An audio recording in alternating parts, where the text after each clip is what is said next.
What is a madrasa in Islamic education? Imagine a place where the love for knowledge meets deep religious tradition. That's what a madrasa is. These institutions have been part of Islamic culture for centuries. The word madrasa comes from Arabic and means school or place of study. In the history of Islam, madrasas became the main centers for learning during the golden age of Islam. They were more than just religious schools. They were hubs for all kinds of knowledge. Originally, they started as informal gatherings in mosques. Scholars would teach students about the Quran, Hadith, and Islamic law. Over time, these gatherings grew into formal institutions supported by charitable endowments called waqf. These endowments help provide free education, food, and lodging for students and teachers. During the golden age of Islam, madrasas expanded their curriculum. Students learned Arabic grammar, logic, mathematics, astronomy, and natural sciences. This broad range of subjects showed how Islamic scholars valued all kinds of knowledge.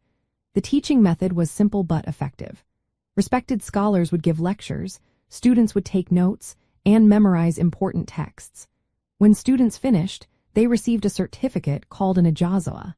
This document allowed them to teach others or practice Islamic law. Madrasas played a vital role in shaping the religious and intellectual life of Muslim societies. They trained scholars who became judges, teachers, and community leaders. These institutions helped preserve Islamic legal traditions and kept Islamic thought alive across generations. Today, madrasas continue to be important in many Islamic countries. They serve as centers for religious education and cultural preservation. During the golden age of Islam, they were at the heart of scientific and philosophical advancements. So, a madrasa is more than just a school. It is a symbol of the Islamic pursuit of knowledge and understanding that has lasted for centuries.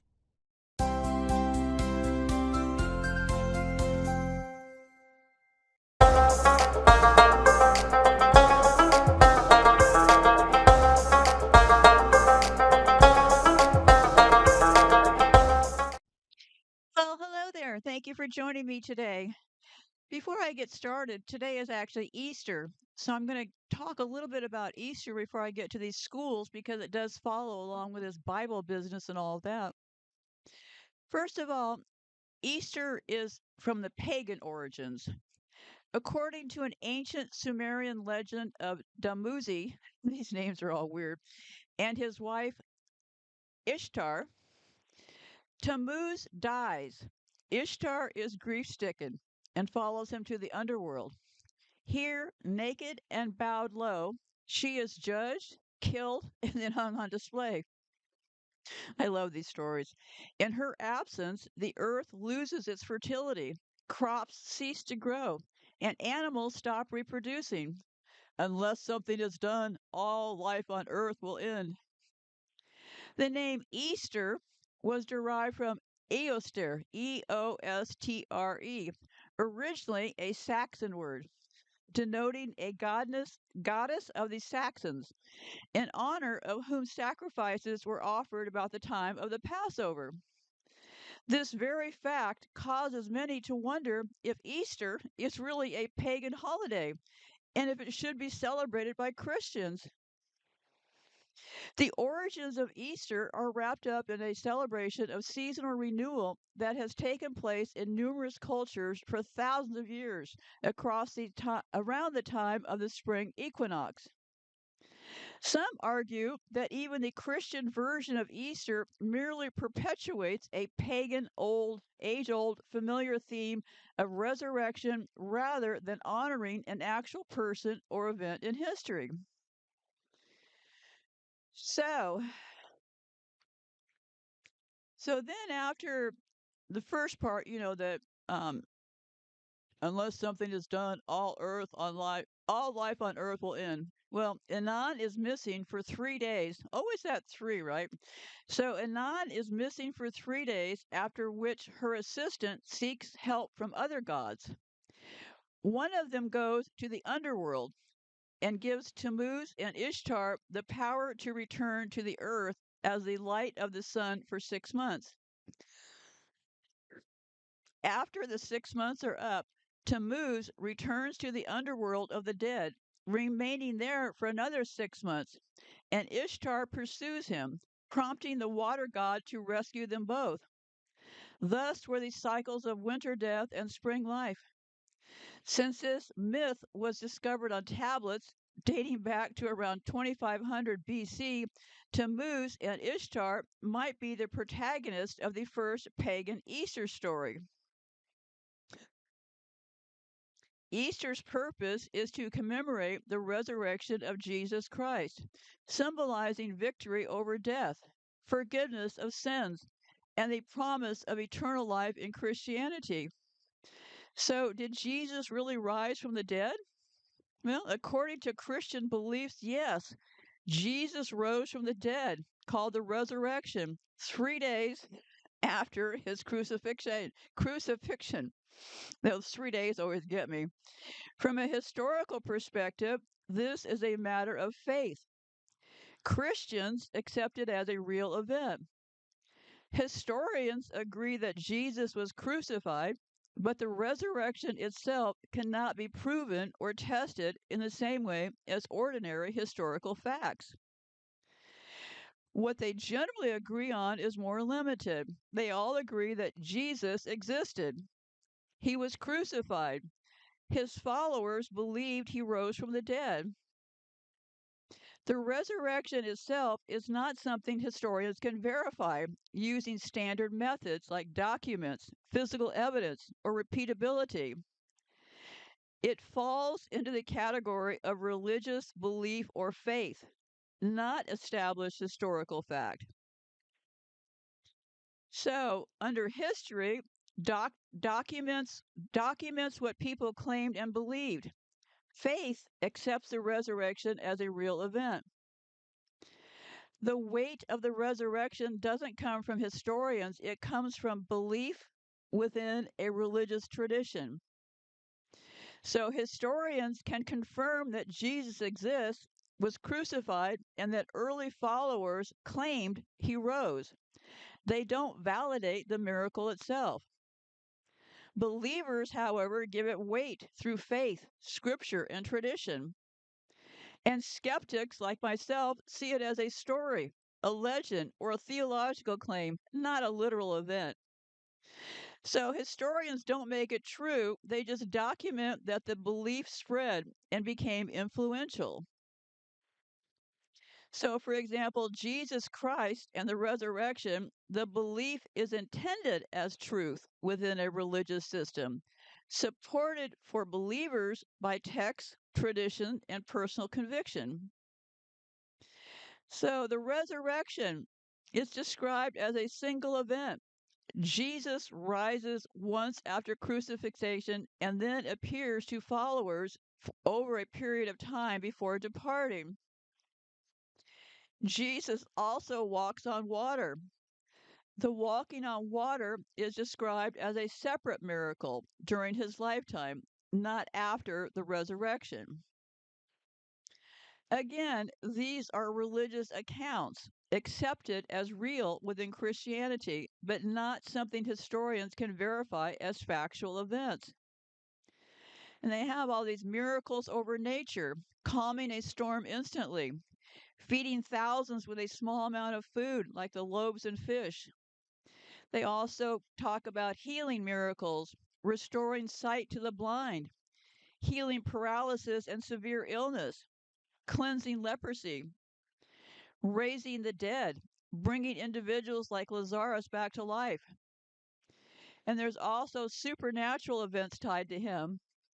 There's a virgin birth claimed in the Gospels of Matthew and Luke.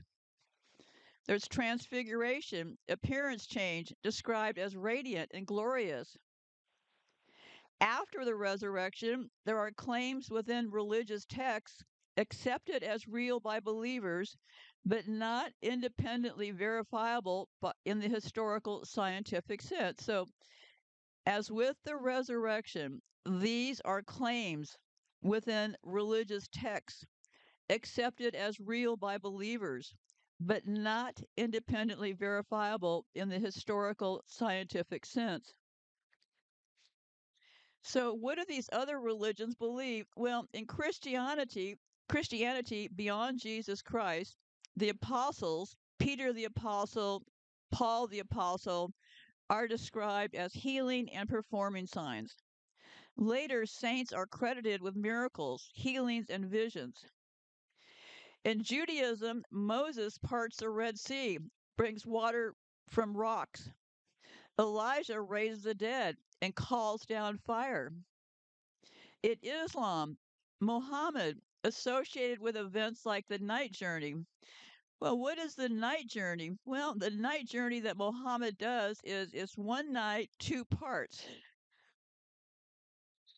Muhammad is taken from Mecca to Jerusalem instantly. From Jerusalem, he goes up through the heavens, meets earlier prophets, and is given the command for daily prayers. It is meant to show this is a true prophet. It establishes a core practice, which is prayer. So, um, in other traditions, Hindu, Buddhism, and other religious figures are also described as performing healings, levitation, and other supernatural acts. And why do they do this across cultures? Well, extraordinary acts like, walking on water, rising from the dead, are used to validate authority or divine connection. They are recorded in religious texts or traditions, not verified by modern scientific methods. So Jesus is one of many figures in human history associated with miracle claims. But within Christianity, he's considered unique in role and significance. So they don't know in the modern proof sense. They rely on transmission and belief. So in Christianity, there's the Gospels. They're accounts that are written decades later. In Islam, the Quran. They have a brief mention, and the Hadith has more detailed reports. Stories are passed down by followers, then written. Communities preserved and repeated them as authoritative. Believers accept the reliability of witnesses. They also accept the integrity of the tradition, and they also accept the authority of the text.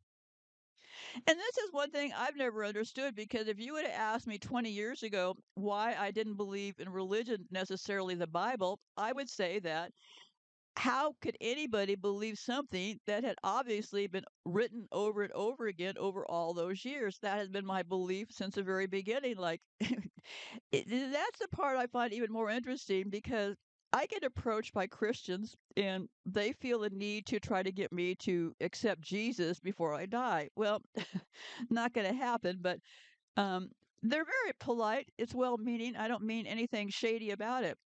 But that is their mission, right? It's like they almost become agents of this. We got to go out and make sure people know that they got to accept Jesus before they die, right? And I believe that it's done with really good intentions. I don't sense anything bad about it. But what I find interesting is these same people will look at all the other lives around the world and be questioning it, right? Like they'll be over there on social media yapping about the politics and this and that, and they'll interject their Jesus thing into that, right? But so they seem to accept that there's a lot of lies in the world, but nobody seems to want to accept that maybe the Bible's full of lies, right? So just something to keep in mind. So because it really boils down to whether someone accepts it depends on how much trust they place in that chain of events. So let's talk a little bit about the Romanovs. They were big into Easter, right? Easter in Imperial Russia, the holiest day of all. For the Romanov dynasty, Easter or Pascha mattered more than Christmas. In Russian Orthodox Christianity, Easter celebrates resurrection, renewal, and divine legitimacy. See, here you go again. Divine legitimacy. The Tsar was not just a monarch, but God's anointed ruler. See, here we go again. They're bringing all these extra gods, right? So they believed in Russian Orthodox Christianity that the Tsar of Russia was not just a monarch, but God's anointed ruler. Public piety reinforced political authority. And giving gifts at Easter wasn't casual with this group.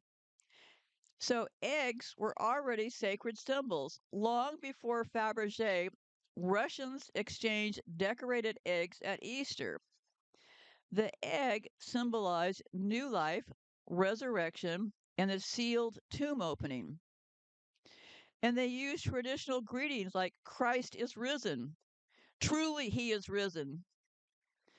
The Romanovs didn't invent the egg tradition, they weaponized it symbolically. So, why Fabergé specifically? In 1885, Alexander III commissioned the House of Fabergé to create an Easter egg for his wife, Empress Maria Fedioria. Well, why Fabergé? Well, it was Russia's most prestigious luxury workshop. It blended Orthodox symbolism and imperial excess. It allowed surprise elements inside them. They put little things in the eggs like miniatures, crowns, and portraits. So the first egg was a success, so it became an annual ritual. So why not birthdays or Christmas? Well, because Easter carried religious legitimacy, framed imperial luxury as devotion, not decadence. It allowed obscene wealth to be justified as glorifying God. So they used a lot of gold and things, but for Easter, it was considered good. So each Fabergé egg marked continuity of the dynasty. It encoded family history. It reinforced the idea that the Romanovs endure, resurrect, and rule by divine order. This mattered in a fragile empire when they had all those revolutionary moments, labor unrest, assassinations, and rising secularism. The eggs were actually ritualized propaganda. The Romanovs commissioned 50 plus imperial eggs, but the dynasty collapsed in 1917. The final eggs were unfinished or never delivered. Yeah, the dynasty collapsed in 1917, just in time for them to take over around here, right? And just in time for them to take care of all those children they were stealing, all those Romanovs. So I will be getting back to these Romanov people. They are, I would have to say, the highest target on my list right now. I am now 100% that those orphan train children, they got on those trains because they were stolen by the Romanovs in two different events. They were stolen during the Crusacian fall, and they were stolen when the Armenian genocide happened. And that, my friends, was happened because of those Romanovs. I hope to live long enough to tell you that story because it's actually a very fascinating one. How they stole hundreds of thousands of children and put them alone on those trains to be divided up around this country because they needed to whiten up the United States. Whiten it up because it was brown before. This is why they have this racist attitude toward anybody with brown skin. You know, most of the world is not white, okay? They invented white to give them power. And look at the power now. You've got people in Africa wanting to bleach their skins to be white. They invented white to be part of their biggest trick. But no more time for this stuff today. I need to get to the subject at hand. And I'm going to read you this next piece. It's going to sound like it's something out of a travel brochure. So just stick with me here for a second. Imagine a place where the love of knowledge meets deep religious tradition. That is what a madras is. These institutions have been part of Islamic culture for centuries. The word madrassas comes from Arabic and simply means school or place of study. In the history of Islam, madrasas became central institutions for learning, especially during the Islamic Golden Age. They were not limited to religious instruction, they functioned as hubs of broad intellectual activity. Originally, madrasas began as informal teaching circles in mosques. Scholars would gather students to study the Quran. They would do the hadith, saying the prayers to the Prophet and Islamic law. Over time, these circles developed into formal institutions, often supported by charitable endowments known as WAF, WAAF. These endowments frequently funded free education, as well as food and lodging for students and teachers. During the Golden Age, Madrassas' curriculum expanded significantly. In addition to religious studies, students often learned Arabic grammar, logic, mathematics, astronomy, and elements of the natural sciences. This reflected a broader intellectual culture that valued multiple fields of knowledge. The teaching model was typically lecture based. Respected scholars delivered lessons, and students took notes and memorized key texts. Upon completing their studies, students could receive a certification known as the ijaza, which authorized them to teach or practice in areas such as Islamic law.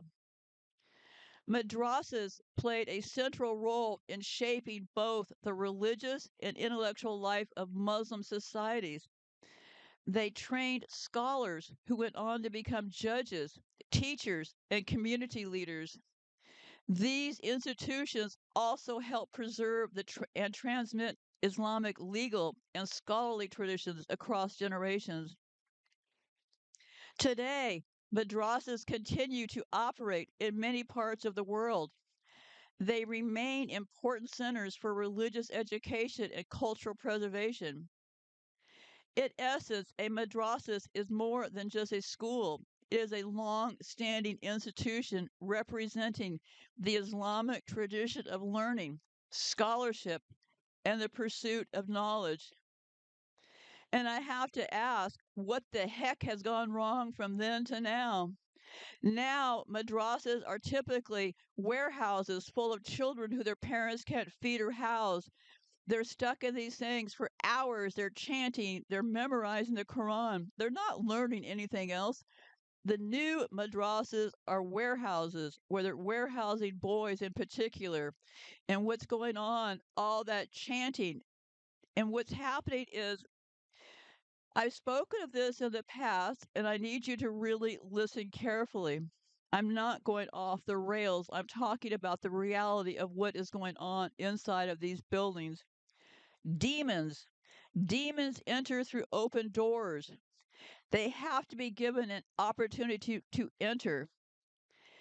Every person on the face of the earth is a target of Satan's kingdom. He devised a plan to ruin and destroy each person. No one is exempt. What they're doing is this, exactly what they're doing. In the studying of the Quran, these boys, they sit and they chant and they rock back and forth, back and forth. And that, my friends, is exactly, and I mean exactly, how you get demons to enter the human spirit by using that process.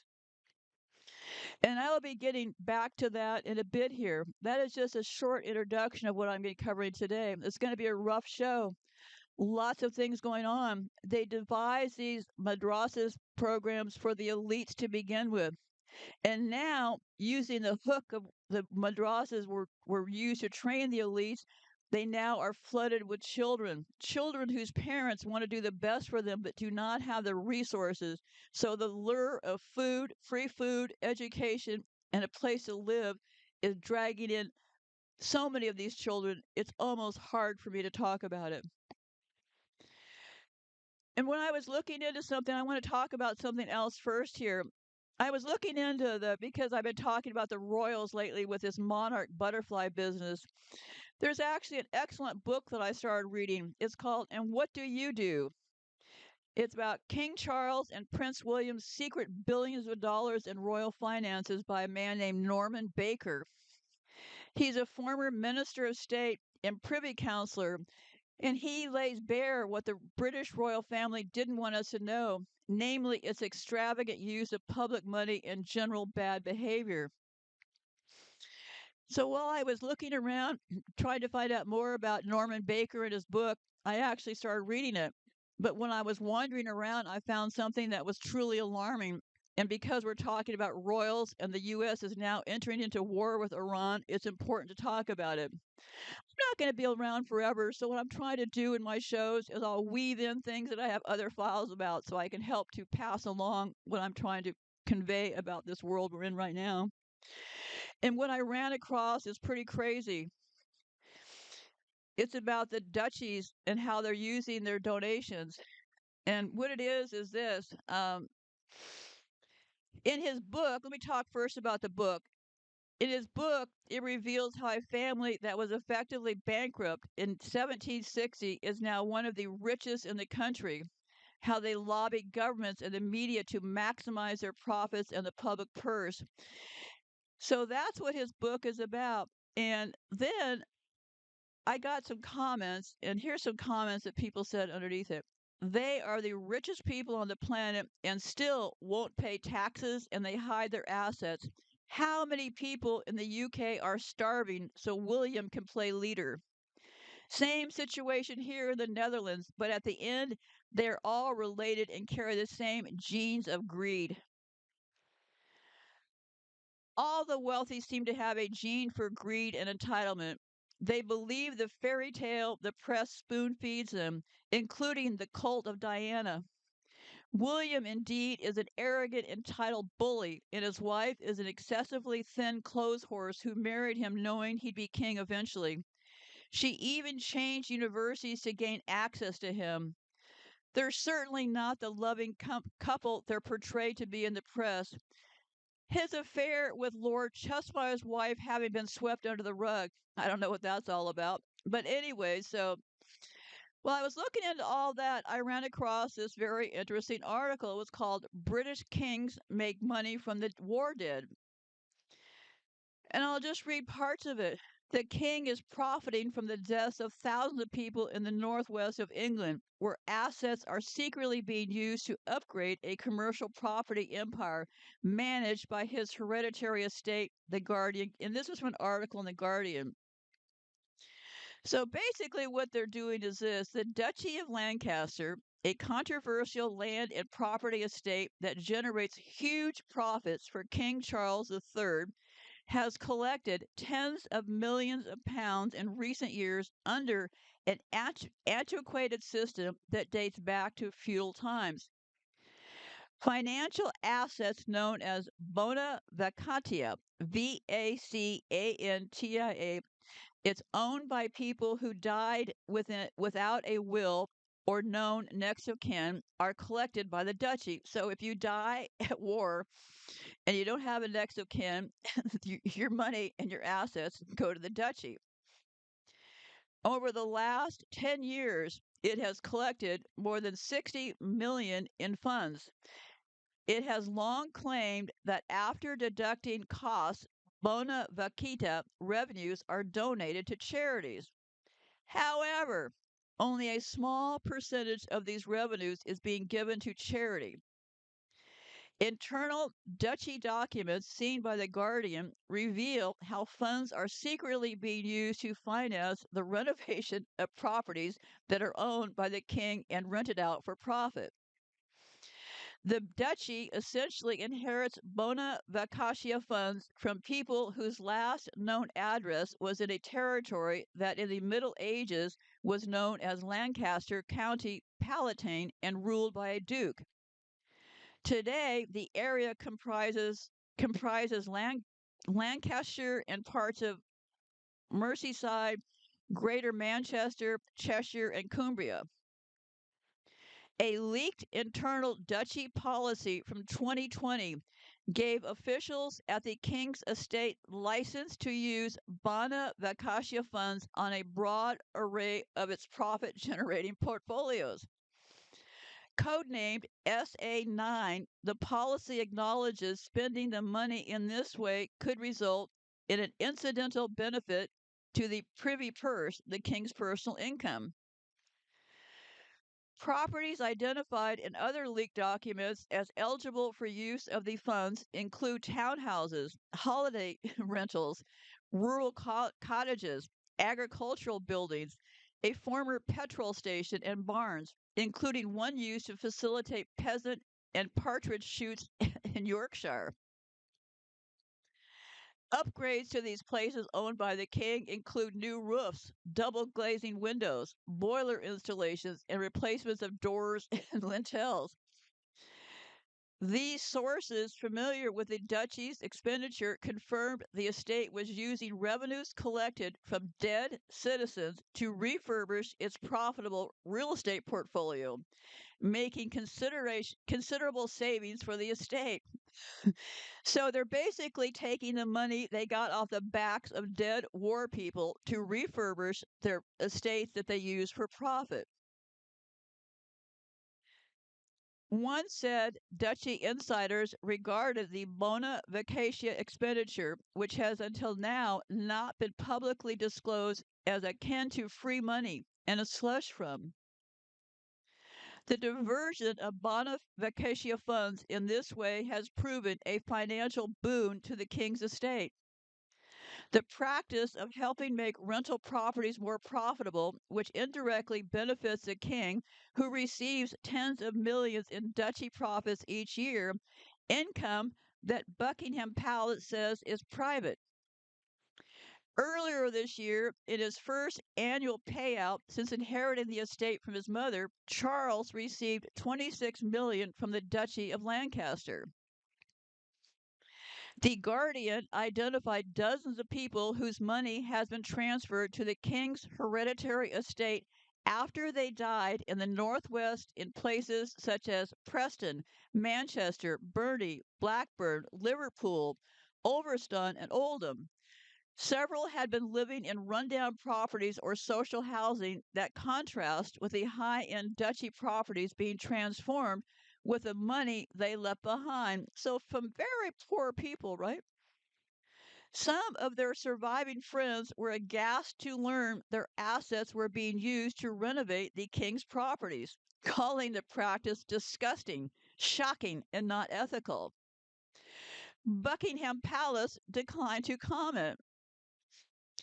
A Duchy of Lancaster spokesperson indicated that following his mother's death, the king endorsed the continuation of a policy of using bona vacatia money on the restoration and repair of qualified buildings in order to protect and preserve them for future generations.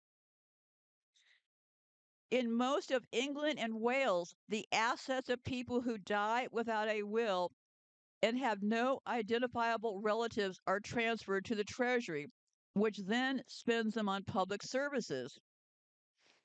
The system is known by the Latin name bona vacatia, meaning vacant goods or assets that have no owner.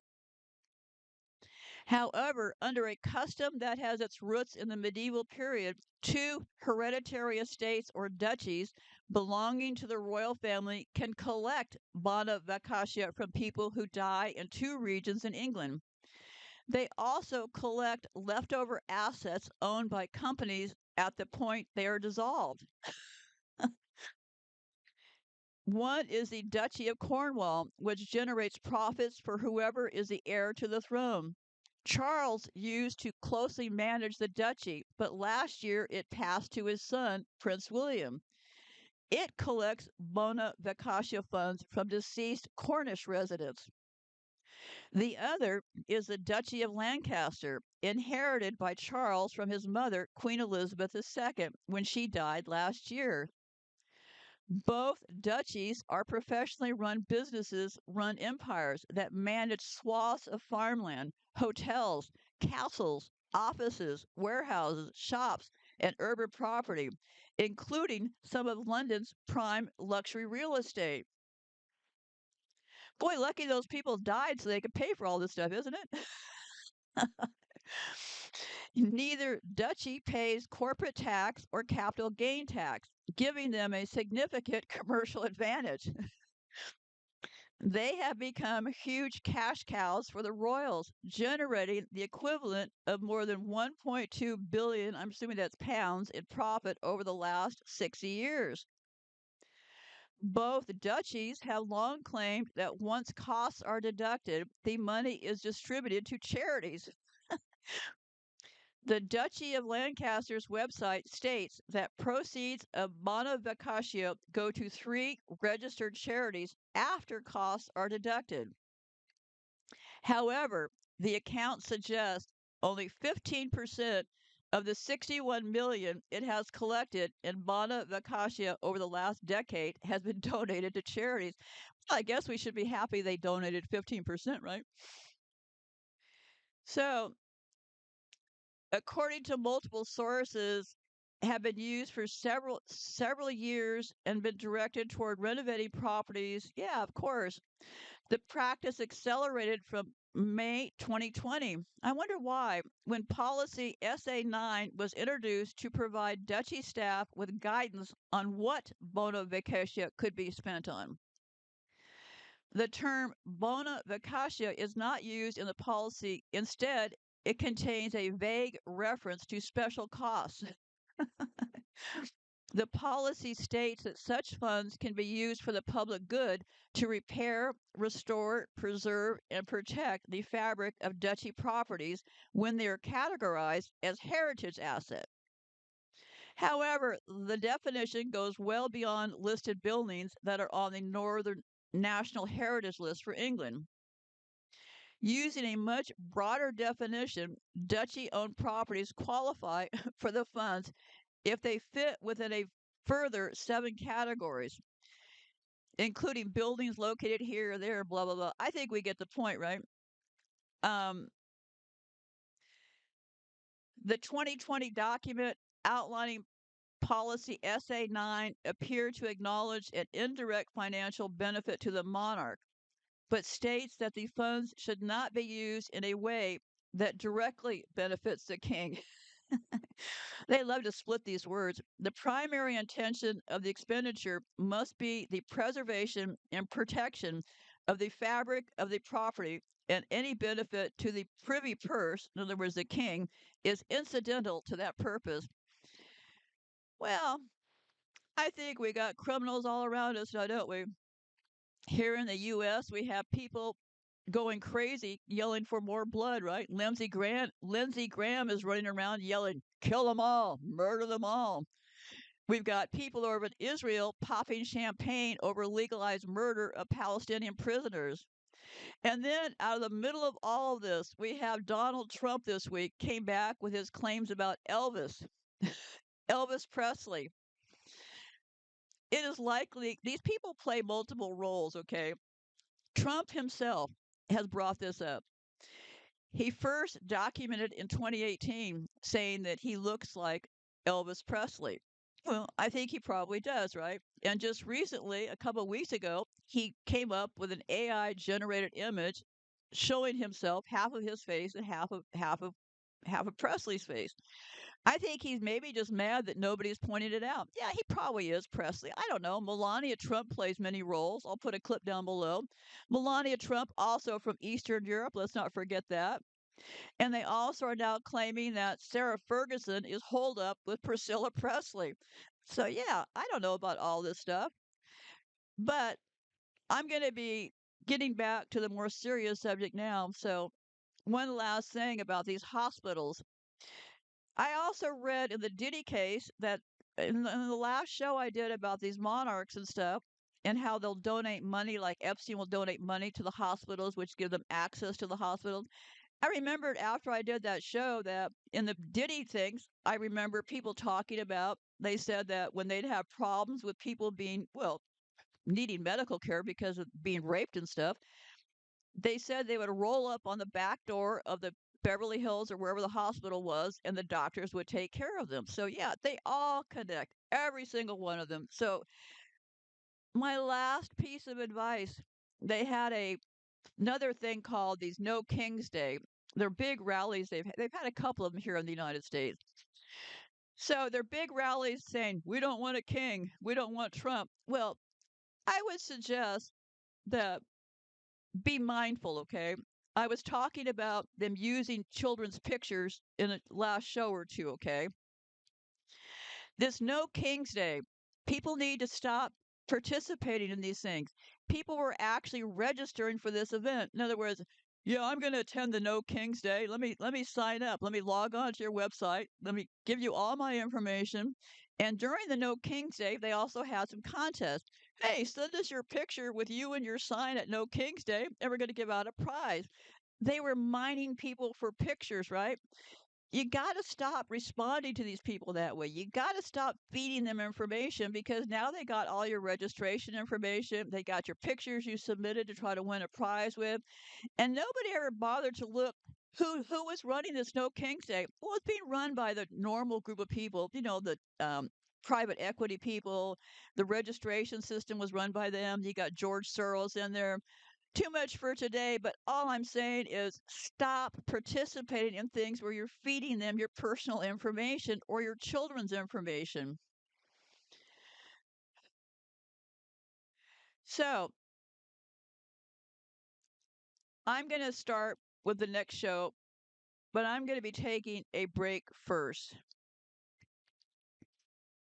because I want you to be aware of something that's very serious here. In all of these cases, and they have known this for a long time, when a victim goes to be assaulted or gets assaulted, the victim freezes, okay? And that's why for many years they had laws that were very much anti-victim because the laws stated things like, well, did you run? Did you try to beat up your oppressor? So if you didn't run, if you didn't try to beat up the person trying to rape you, you were considered part of the problem, okay? And they knew this, so that's why it was baked into those laws. But it is known, a fact, big fact, that when this happens, victims freeze. They don't fight back. They don't run. They don't know what to do. It is so horrific that they literally freeze in their tracks. So when you hear these stories, these victims are talking about it because the victims will go back. The victims aren't locked up in chains. They have the ability to go back or not go back. And most times they go back because of how this impacts them mentally and physically. But the first act they go through is they freeze. They don't fight back and they do not run.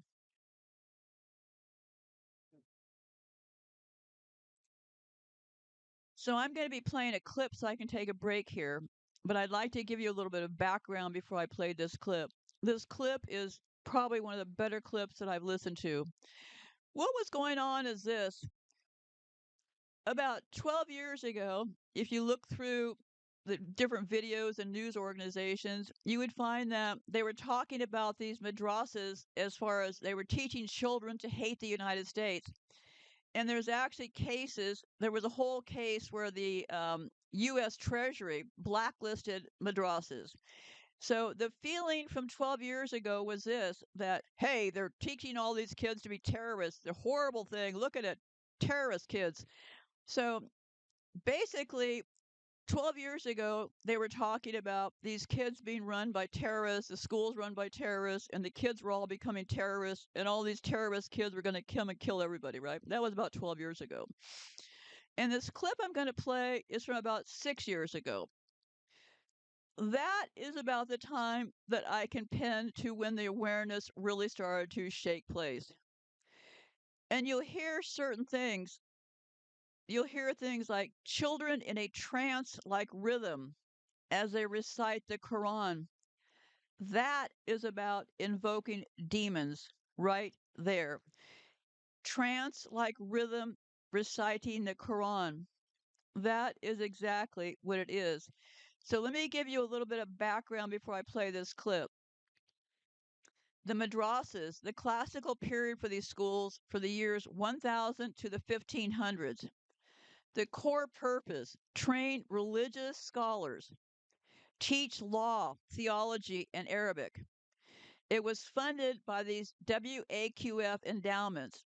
They offered free education. Students included some elite track scholars, many non elite, but educationally academic capable boys, and their credential pipelined into religious authority. So basically, what happened was rulers were funding these schools in the very beginning, okay? And they were to teach things like the courts, legal systems, and religious institutions. So the system produces authority, and it became perceived as elite adjacent. Because what happened was there were two things going on. The first group of madrasas really did have advanced scholarships. They really did have access to courts, state roles, and influence. But the group we're talking about now, since this horror has been taking over, these children come from poor families. They send their boys there for food, housing, and discipline. And they also view it as it might be a minimal pathway to elite status. But they're often isolated from broader education like math, science, or language. So a system once associated with power becomes a containment system for the poor. So now, essentially, these are containment centers for the poor, but they got started as these elite groups, right? And I'll be getting more into that later. But these elite groups, well, the madrasas basically are pretty much like this all over the place where these boys are housed. But of course, in Egypt, of all places, there is a formal madrasa system which is still working toward the legal things and all these things. But the education these kids are getting is absolutely not that. What they're doing is the poor are routed into religious only systems where they're under resourced. It's their only really alternative for these children. So these institutions weren't built for the poor, but they now depend on the poor to survive while still selling the illusion of elite outcomes. So basically, it's a poverty pipeline. Families send boys because it's free. And there's state failure. There's no accessible public schooling for a lot of these kids. So it gives them boarding, authority, and isolation. Same patterns we see in the Catholic Church, the Boy Scouts, and those boarding schools. And this is all becoming new right now. And this clip was done by a group of the Missouri School of Journalism. These were not journalism students. They haven't uploaded a video in years now, but I am so impressed by this clip. I can't even start to tell you because these people captured the root of when this horror really started to take off, and it is an extraordinary clip to pay attention to. So I am going to take a break now, and I'll be playing the clip for you. It is worth every minute because we need to get to ground zero. Where did this all get started? How? Who were the people calling the alarm? And what's going on now? So anyway, so let me play this clip and I'll be back after I get some rest on the other side.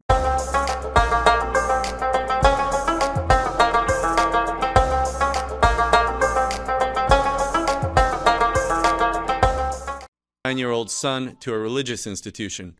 After a time, they discover the boy is being abused by one of the religious leaders. But rather than prosecuting the perpetrator, the crime is hushed up, and more children are put in danger. This cycle is familiar to anyone who has been following the abuse scandals in the Roman Catholic Church. But internationally, the physical and sexual abuse of children has also been a problem in Islamic schools. In many cases, stopping the abuse and bringing those responsible to justice has been just as challenging for some Muslim communities overseas as it has been for Catholics in the U.S. So on this edition of Global Journalist, we'll get a glimpse of some recent reporting on this problem in two very different areas of the world. In a few minutes, we'll turn to northern Nigeria, where a series of high-profile police raids on Islamic schools accused of abuse has brought a lot of focus on the treatment of the country's 10 million Islamic school students.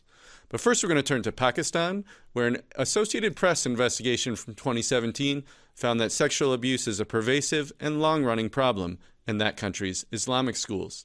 So for more on this, we're going to bring in Kathy Gannon in Islamabad. She's the AP's chief correspondent for Pakistan and India. Kathy, welcome. Thank you very much. Pakistan and Afghanistan. Thank you. Oh, sorry. Thank you. Well, first off, talk to us about how you got interested in doing this story. Yeah, you sort of hear rumors, and I had course, because of the scandal in the Catholic Church, and we thought, along with our enterprise desk, that, we should look into, is this something that also happens in these religious schools where you have literally hundreds of boys in these schools that are like boarding houses and they live there. And so I just started making a few queries and looking at statistics and talking to people, and realized that it really was very pervasive, and wanted to try to tell the story, and to tell the story from the children's point of view. So it took many months to get this story. Well, you interviewed more than a dozen children or families of children who had reported abuse in Islamic schools. One of them was this 9-year-old boy named Parveen. Tell us what happened to him. Yeah, it was really so sad, because the poor little thing, it had happened to him. He'd come home. He didn't want to go back, but he couldn't tell his family what had happened. And so they kept insisting that he return, and he didn't want to tell. And sometimes his older brothers would beat him and say, no, you have to go. And then when he was telling the story, his mother hadn't realized what he'd been going through and was just devastated. And they did arrest the religious instructor, the mullah, the cleric. And, well, I understand that you followed that through to trial. Parveen had been sexually abused, which is obviously sort of a taboo subject. But what ended up happening to the cleric who was accused of abusing him? Yeah, well, this is it. The cleric actually, in the end, ended up getting off. He wasn't sentenced to jail, which is often the case. And also, it is really quite disturbing in some of these cases, and in many of these cases, are these militant groups that then try to intimidate the judges, intimidate the witnesses.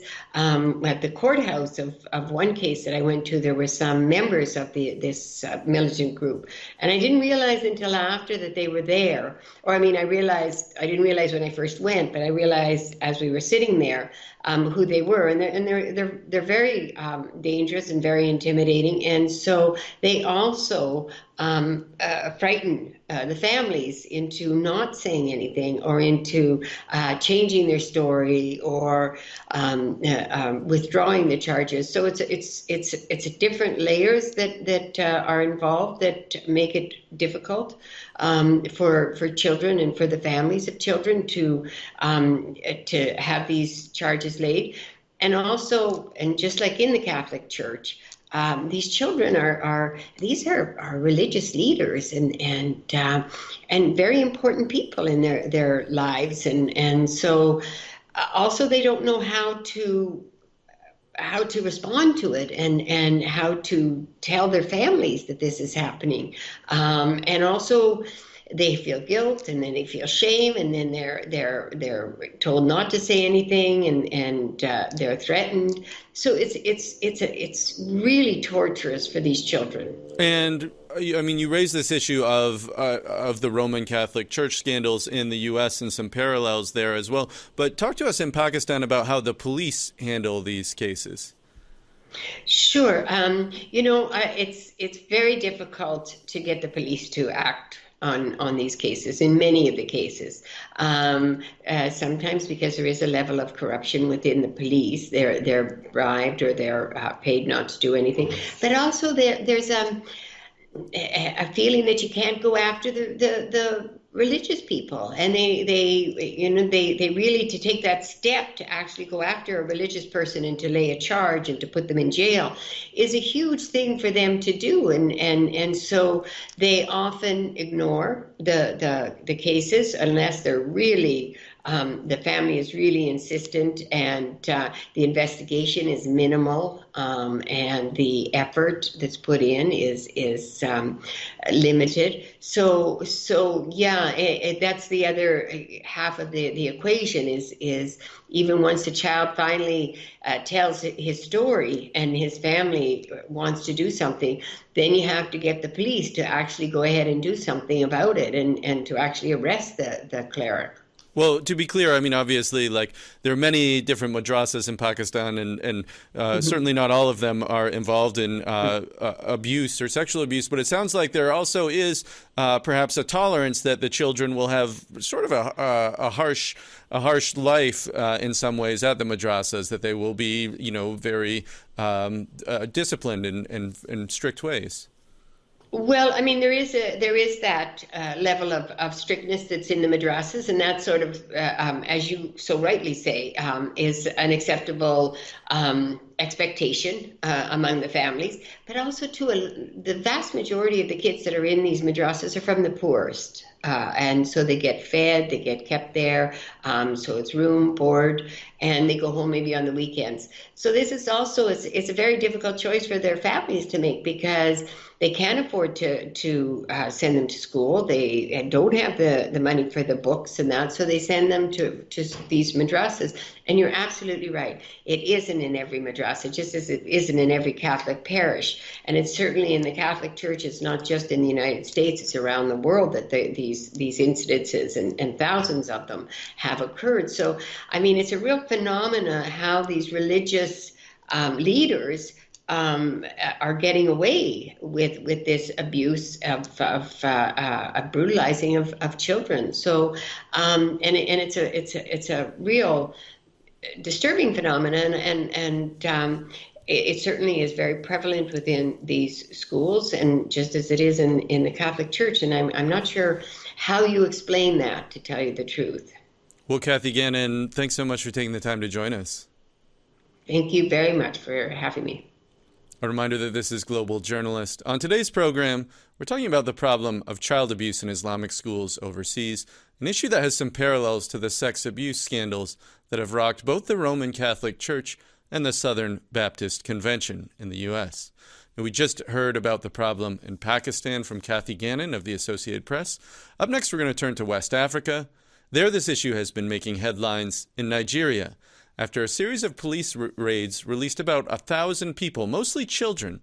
They'd reportedly been held in inhumane conditions in institutions that were nominally Islamic schools, but in reality more like detention centers. Some had been victims of sexual abuse and even torture. So for more on this, we're going to bring in Mayeni Jones. She's a Nigeria correspondent for BBC News. She joins us now from Lagos. Mayeni, welcome. Hi, thanks for having me, Jason. Well, it's a pleasure to have you. Start out maybe just by talking about Islamic schools in northern Nigeria. It sounds like they play a number of different roles within society there. What are those? Yeah, so Islamic schools in northern Nigeria are one of the primary sources of education in the region. The north of the country tends to be predominantly Muslim, whereas southern Nigeria tends to be predominantly Christian. And there are some estimates that put the number of children attending Islamic schools in northern Nigeria at about 10 million. So they're really influential.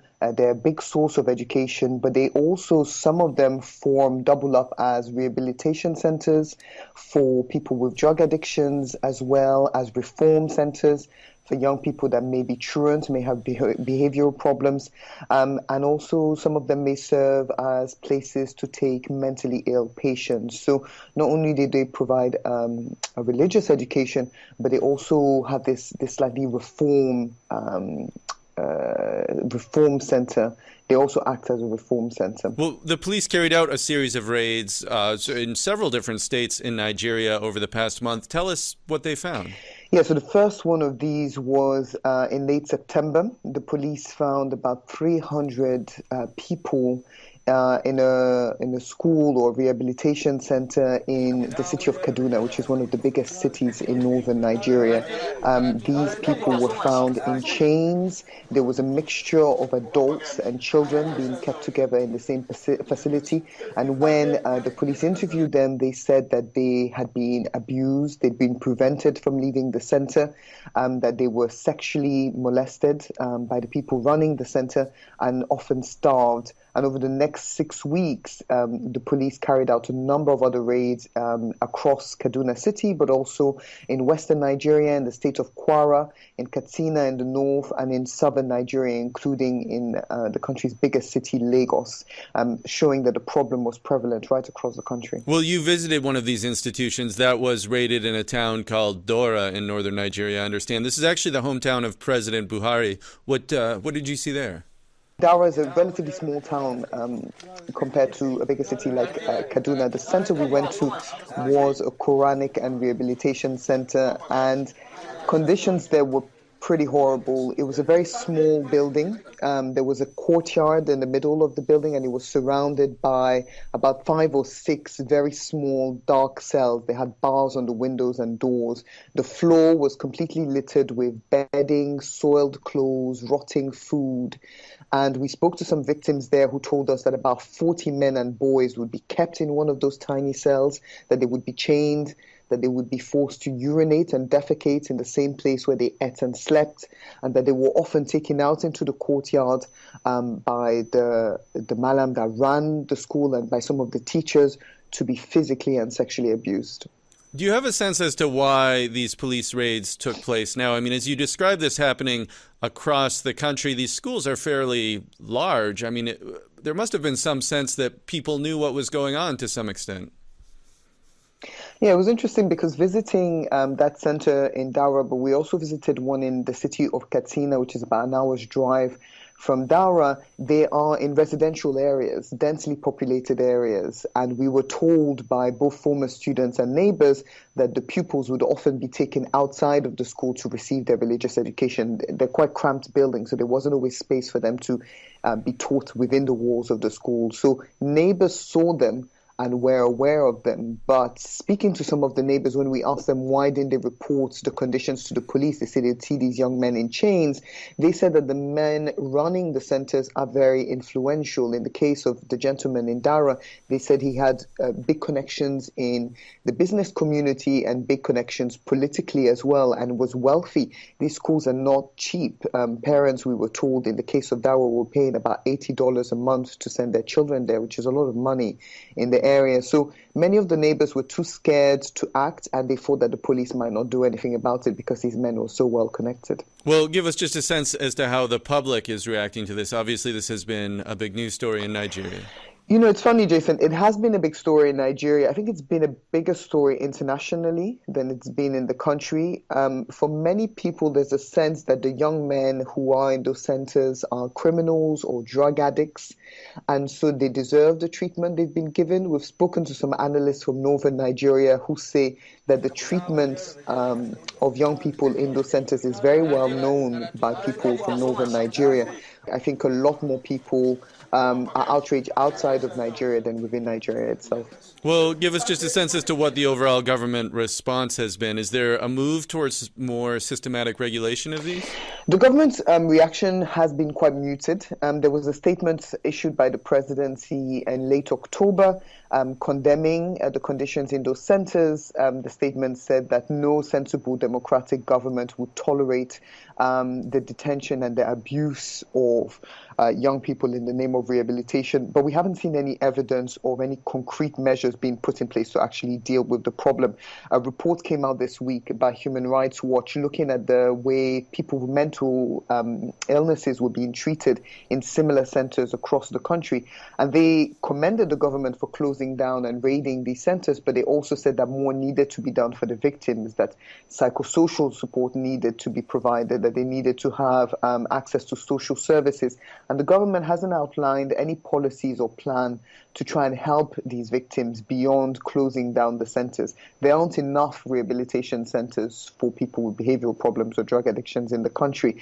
There are some state facilities, but they're not big enough. And it's not quite clear that the government has a plan to build any more or offer any more support to families that desperately need this help.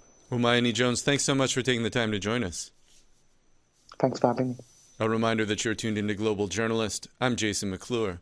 On today's program, we're talking about the issue of physical and sexual abuse of children in Islamic schools overseas, a problem with many similarities to the Catholic Church abuse scandals in the U.S. So for more on the role that these Islamic schools play in northern Nigeria, as well as some of the issues that may have fostered these abusive situations, we're going to bring in two other experts. Joining us from the city of Lincoln in the UK is Hadiza Abdulrahman. She's a lecturer at Bishop Grosseteste University who researches these schools. Hadiza, welcome. Thank you. And also with us from the Nigerian capital, Abuja, is Mohammed Sabo. He's a team lead for the Al-Madri Child Rights Initiative, a group that advocates for Islamic school students. Mohammed, welcome. Thank you, Justin, for having me. Well, Mohammed, let me start with you. You've talked, your organization has been working on the issue of child rights in these Islamic schools, referred to as Al-Madris in northern Nigeria, well before these raids exposed this kind of abuse. Are you surprised at what the police have found? Okay, thank you very much once again for having me. Like I've said previously in other space, I'm not surprised at what the police have found in the centers. They are clear manifestation of what the centers look like across the country, as we have seen. They are indeed what the children also face across the country. So I'm not in any way surprised by the recent revelation that we see in these centers. And just like Myron said, many people within the country knows about these centers. They know how the children live. I mean, these children, beside those that are in the building, we see some of them outside, in an even worse condition. So I'm not in any way surprised with the revelation we have seen. Well, Hadiza Abdulrahman, if I could bring you in, you've talked about how this system of Islamic schools, it often doesn't make sense to foreigners, to outsiders, but in fact they do play a really important role in people's lives in northern Nigeria. For an American, for someone from the UK who may never have been to this part of the world, why would these seem strange? They would seem strange because we don't understand the context within which they exist. We don't understand the role that they play in the northern Nigerian society as it is. I always say that when you're looking at Quranic schools like this, you need to understand the Nigerian context. Schools like this and the things that have been uncovered can really only happen because of the context within which they exist, because of what I call societal failures in many ways. And they are a microcosm of the Nigerian society. So whatever is happening in Al-Madri schools is also happening in the wider society. And that's what I keep bringing people back to.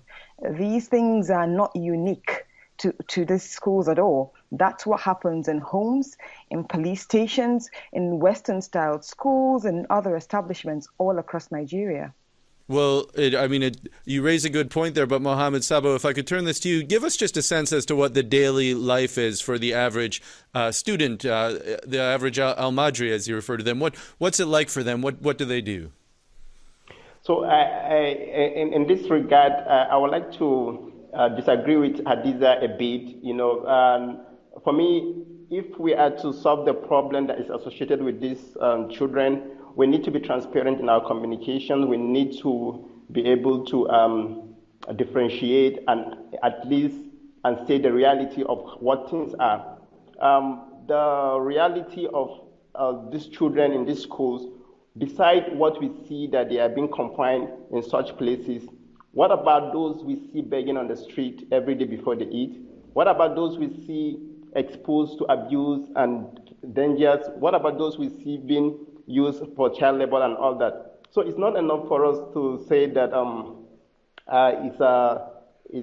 we have such kind of situation in other aspects and then this should be justified. No, okay, we condemn that as well, but then whatever is happening here, we should also be able to do what we can to reform it, to make it such in a way that we give it a human face. None of us who have children or little ones, we want to see them in the condition of those children. So whatever education they are having, whatever, nobody's against that, but they should be able to have a best practice that will ensure that their fundamental children's right is being enhanced and is being protected. If it is the fault of the government, then we as citizens need to hold the government accountable and ensure that the right things are done in terms of provision of infrastructure and all that. And I quite agree with the fact that a lot of parents send their children to these schools because they see it as an alternative. Indeed, everybody knows that the formal or conventional schools are not available in these villages, and that's why most parents see this and then send their children to this school. So that is agreed. But whatever we see it, however we see it, the human right violation, the children right violation, where these children are exposed in the way and manner we see them, must be something that should concern all of us.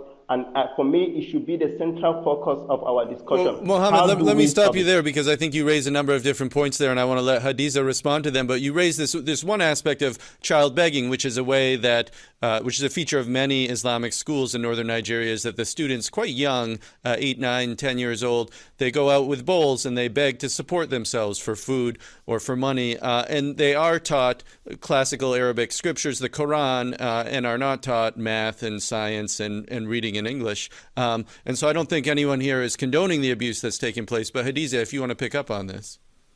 I think there's a misunderstanding here. I wasn't in any way condoning. I was trying to explain. And what I'm trying to say is you cannot understand how these things happen for as long as they do. If you do not understand the wider context within which they exist, what allows it to happen is what I'm saying. What systemic failures allow it to happen?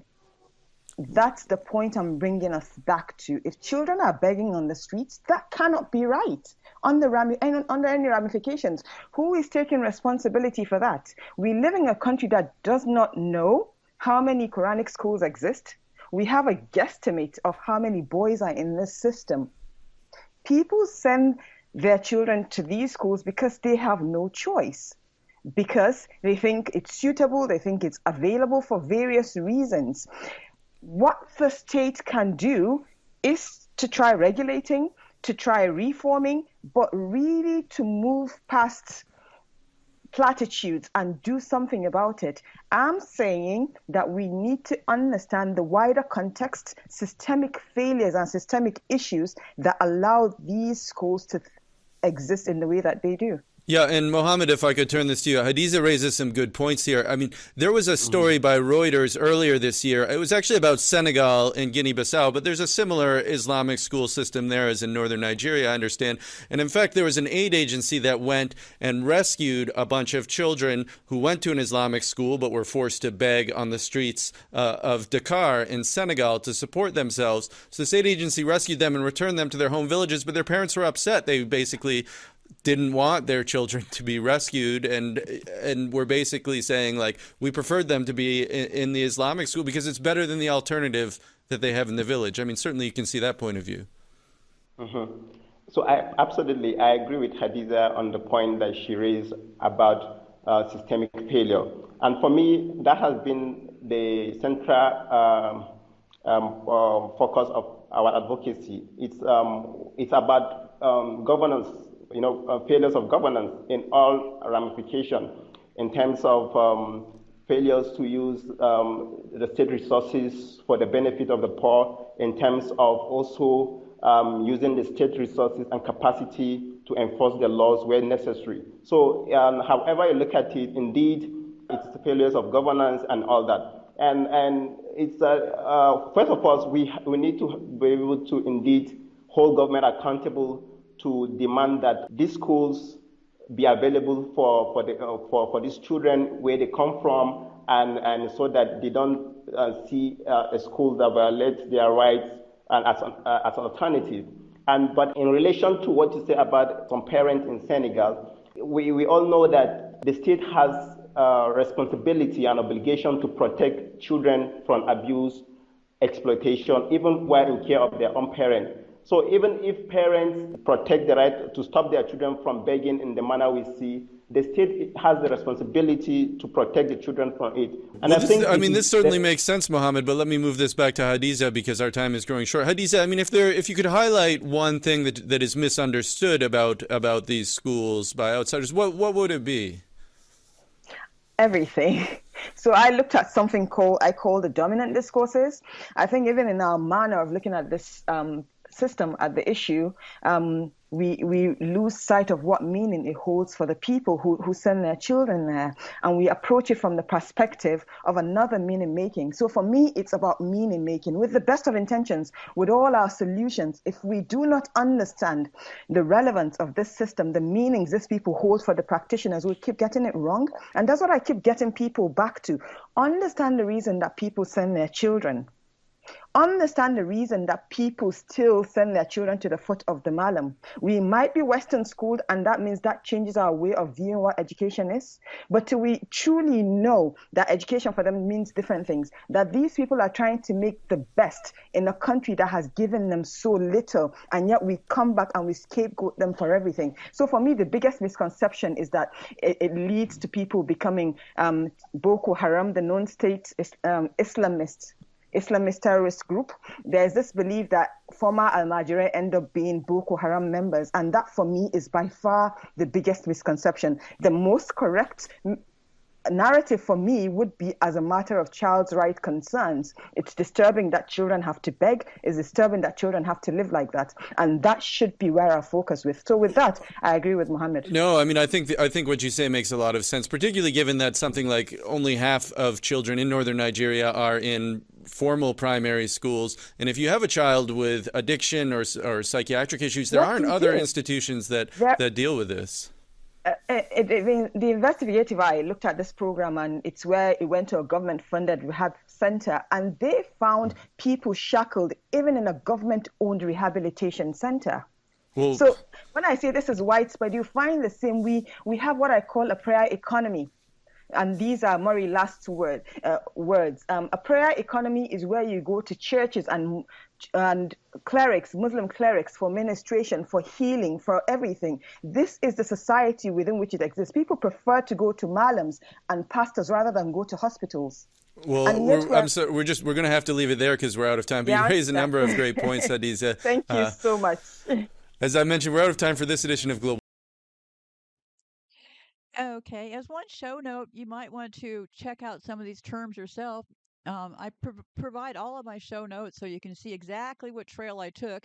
Just copy and paste any words, like if you want to know about this or that or Easter or all that kind of stuff, head over to Yandex, yandex.com, and just paste that in there, and you will find a lot more information. You'll find people that have written articles about all this Ishtar and Easter business and all that. So it's a good way to check out extra terms and to explore for yourself. We need to start looking for ourselves. Just stop listening to people who are maybe misguiding us might be a good place to start also. So anyway, in light of these cases in other countries, we also have to add the family honor thing to these things. Oftentimes, families blame the receivers of sexual violence instead of the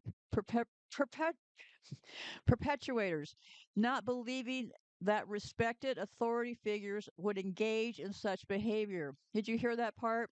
Because they do not believe that respected authority figures would engage in such behavior. And that is exactly why they put themselves in these powerful figures, right? They wear all those medals, they wear the robes, they wear the hats and all that kind of stuff.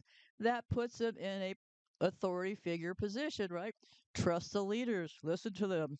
So that's part of the reason why there's not been many prosecutions, because not many cases have come to be known, really. So the students are so vulnerable, they'll put the blame on themselves and feel shame, even though they did not do anything wrong. So let's talk a little bit about, I talked earlier in the last segment about, I believe a lot of this has to do with invoking Satan. And I'm not being joking. I'm not kidding here, okay? I mentioned this in the past, around the 80s or so. I toyed around with a Ouija board with a friend, and yes, we invoked a demon. Yeah, it was quite an adventure. Not going to go into the whole thing right now, but yeah, we evoked a demon using a Ouija board, and I believed ever since then that Ouija boards come packed with demons. All you have to do is play with a Ouija board, and there you go. Not a good plan at all. So yes, I 100% believe in this theory about these demons. Unfortunately, most people think that it's just crazy talk. It is, in fact, true. My belief is this, that when we depart this earth figure or this game board or whatever this is, we go away and we can either go to heaven or to hell, whatever those real words are. And there's a lot of people that are just kind of hanging hanging around the midair there. And yes, it is very easy to attract these demons. So these kids doing this chanting and this memorization, yes, that is how it works. Any occult or new age items such as Ouija boards, voodoo dolls, certain occult magic books can also have demonic attachments. They claim the sixth and seventh book of Moses can have demon attachments to it. You can also find demons with tribal objects such as masks or anything consecrated or used in false religions. You find demons in New Age meditation. That's why I did Zen meditation for a few years and I got a great deal of benefit out of it. And here's why. Because in the 80s, after my experience with that Ouija board and unleashing demons, I blocked my energy. So I was okay going to Zen because when they taught you the hum part, I didn't do any of that stuff. I just went for the learning to be in silence and staying present. That was what I focused on. And so, yeah, there's a lot of sketchy people in that new age movement. And I also spent a few years living in Sedona. After I left Silicon Valley, I had nowhere to go after my lawsuit with Intel. So, fortunately, my mom took me in. Yeah, everybody in their 50s wants to move home to with mom. But, anyways, it'll happen more now. But back then, it wasn't exactly, well, you look like a loser, let's face it, right? Moving home with mom. But, anyway, so yeah, so by the time I moved to Sedona, I was done with all that new age stuff, and that place is crawling with them. And yes, those people do some pretty demonic things. All this magnetizing, they call it, like they tell you to reach your higher spirits, magnetize this, chanting and all that stuff. That is, in fact, how you evoke demons. Full stop. All this new age visualization, and also yoga, all of those things are really, really not good. Involved with the Kundalini and laying on hands of someone who is demented. Yeah, demonized, excuse me. But, anyways, because demons can transfer. Automatic writing of any kind, channeling. People who say they want to channel, well, they're invoking demons to talk to you, is what they're doing. So yeah, there's a lot to all of this. Making blood pacts or covenants or deals with the devil. You can sell your soul. That is all true. And of course, all the Freemasonry stuff, the Hinduism, Taoism, Satanism, crystals, crystal healing. Yeah, and I won't get specific here, but I have personally seen things that these New Age people have done that are very demonic. In a couple of cases, they actually were trying to cast spells on people to get them to die sooner. So I would say that not all these New Age people are exactly how people think that they are. I didn't have much interaction with them when I was in Sedona for a lot of very specific reasons. So, yeah, so I pretty much avoided that crowd. And another way, a great way to evoke demons is get drunk. That's why they call liquor spirits, right? So anyway, so all that new age stuff, like I'm saying, I did the Zen thing and I feel like I benefited a great deal. But in the 80s, after we evoked that demon, I blocked my energy. So now people will say things to me that I find very uncomfortable. They'll say, well, I'm going to pray for you. Well, I want to say, no, don't pray for me. But I don't say anything because I've got my energy blocked. So you can send me messages about Jesus all you want, but it's not coming through. So yeah, so I had my energy blocked from the 80s onwards. So I've always looked at these things with a pretty deliberate side eye. But back then, I didn't know all this stuff. I just knew that this Ouija board seemed to evoke a demon. Those demons tried to kill me. I had my gas put on in my apartment. So, yeah, there's a lot to playing with these demons that is really not recommended. All this Dungeons and Dragons business, another good way to evoke demons. Yeah, involved in ghost hunting. So yeah, there's a lot of ways to evoke demons, and you want to stay away from all those things would be my suggestion. So let's get back to the timeline here. So I covered this briefly, but basically what happened was from roughly the 10th to the 16th centuries, rulers, meaning the people in charge, like the royals and stuff, right, actively funded, founded, and controlled the madrasas. Okay, so that puts them directly right there at the center of it, right? So the rulers, the elites, and royal families endowed the madrasas through charitable trusts, or those WAF things, WAFQ.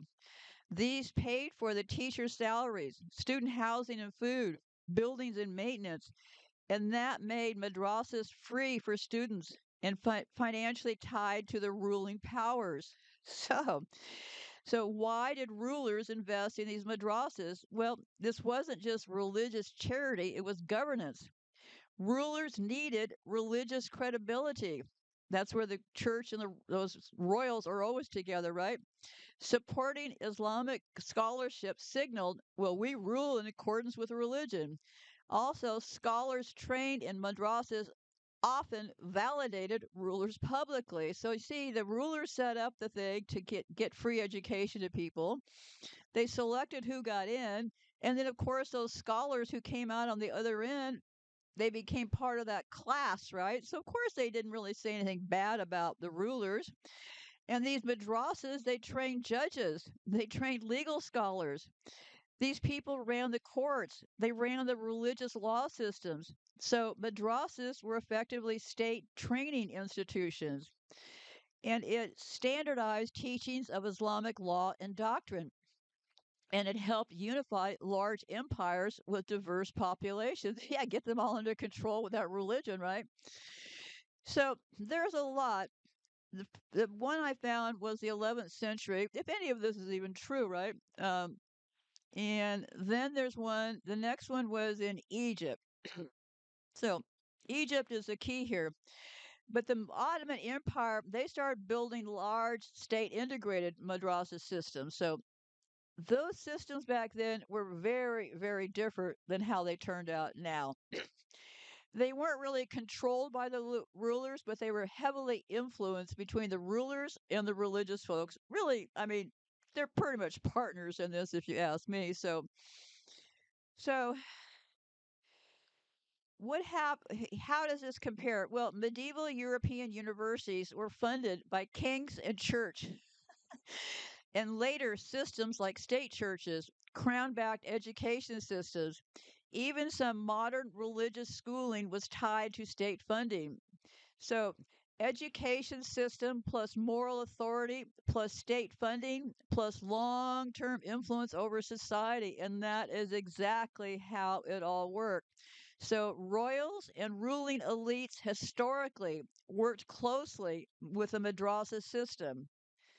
They funded them. They relied on them to produce legal and religious authorities, and they used them to stabilize and legitimize their own power. So these really aren't fringe deals. And the rundown is roughly this. Year 800 to 1600, the church was not just religious, it was a political authority, a legal system, a landowner, a gatekeeper of legitimacy. So, they kind of ruled it all, if you ask me. So, what did these rulers get out of this? Well, they got divine legitimacy, the king by the grace of God, public endorsement from clergy, control over population through shared belief systems. And what did the church get? Well, the church got land, wealth, and tax privileges, legal authority over church courts, protection and enforcement power. This was a mutually dependent system, not a one way relationship. So, because the kings often appointed the bishops or the abbots, these positions controlled the land, the wealth, and the legal authority. And that created a pipeline for the church office to the political office. So from the 11th to the 12th century, there was some sort of conflict, major clash between popes and kings over who appoints the bishops. So the outcome was this: the church gained more formal independence, but in practice, rulers still retained influence through the 11th and 12th century. So churches actually handled core functions of society. They handled education in monasteries, and later universities grew out of church systems. Church courts handled law, marriage, morality, and in some cases, inheritance. Churches dealt with baptism, marriage, death records. So And the sermons all shape gender roles, authority, obedience, and moral behavior. So, from the time of the Church of England, King Henry VIII first breaks from Rome in 1530, creates a national church under royal authority. So, in that case, the monarch becomes the head of the church. Okay, so these madrasas are funded by rulers, they're influenced by state, but they're not fully controlled centrally, and that is key. So, because the churches in Europe had direct political actors, they were often run or tightly controlled by rulers. In some cases, they were indistinguishable from each other. So, and it's all the same: control the education, control moral authority, control institutions, and then you control the populations, right? Just with that Bible and those robes and those crowns, right? The royals didn't just work with the churches, they were often intertwined with them on a structural level. Kings relied on churches for legitimacy and social control. Churches relied on kings for power, protection, and expansion. In some cases, like England, they became one unified system. In the case of like Pakistan, their legal system is a mix of British common law and Islamic Sharia law. So I did a rundown of what some of these cases are looking like in today's dates. Let me run down a quick list. Senegal, one of the best documented systems. This is the strongest, most detailed set globally. In Human Rights Watch in 2017 to 2018, there was a field investigation. It covered 8 of 14 regions. It was based on 150 plus interviews. And what they find in Senegal? Well, they found 61 cases of physical abuse, beatings, 15 cases of rape or sexual abuse, 14 cases of children chained or imprisoned, multiple deaths from beatings, neglect, fires, traffic accidents during forced beggings. So they found that 100,000 plus boys were forced into daily begging. This is not isolated. It is a system level pattern with quantified incidents. And then in Sudan, the BBC, another tip of the iceberg here, they found that children were chained or shackled, beaten routinely, denied food and water. Some children reported rape and sexual abuse. One investigation described children severely beaten, routinely shackled, and imprisoned. And they estimate there's 30,000 of those schools nationwide just in Sudan. 30,000 of those schools. Bangladesh, 30 sexual abuse incidents reported in 2021, 25 incidents reported in just 2 months in 2020. Typical involves teacher authority abuse. These are only reported cases. Pakistan, not one data set, but consistent patterns across police reports, NGO reports, and media investigations. They repeatedly document sexual abuse by clerics, intimidation of families, low conviction rates, and there's no central list, but decades of reoccurring cases. And the UK, they have madrasas over there too. Hundreds of allegations reported to authorities, to the BBC. Probably all not credible, but include physical abuse, sexual abuse, excessive punishment. And the UK is one of the few places where law enforcement data exists, but it's still incomplete. Tunisia, 2019, 42 boys were removed from a place, sexual abuse, forced labor confirmed, government intervention shut down facility. One clear example, right? Turkey, multiple scandals involving Quran course instructors, religious hostels, individual cases, public scandal, and some legal action. So, what ties all these instances together across all regions? The same abuse configurations show up: sexual abuse, teacher to student, authority driven, often underreported; physical abuse, beatings for failed memorization, not meeting quotas, or discipline enforcement; confinement by chaining, locking children in rooms, imprisonment inside school compounds. And then there's a forced labor. They make them have begging quotas. And Senegal is the most documented. Domestic labor, negligent deaths, illnesses untreated, fires, malnutrition, street exposure. The Senegal cases include deaths from beating, illness, and accidents while begging. So this to me is really we're really looking at Boy Scouts and Catholic Church territory here, right? And here's the issue: madrasas are not centralized. Many operate informally. Reporting systems are weak. Records are usually never created. So, actually, what happens is the madrasas still show scattered cases. And let's talk a little bit about Egypt. Egypt is different, which is kind of curious, right? The Al Azhar system teaches religious studies and standard subjects, and it use state recognized exams. And in the Egypt system, the students can move into universities, religious or secular, or government jobs, compared to places where madrasas now are separate and unrecognized. This is a real structural strategy.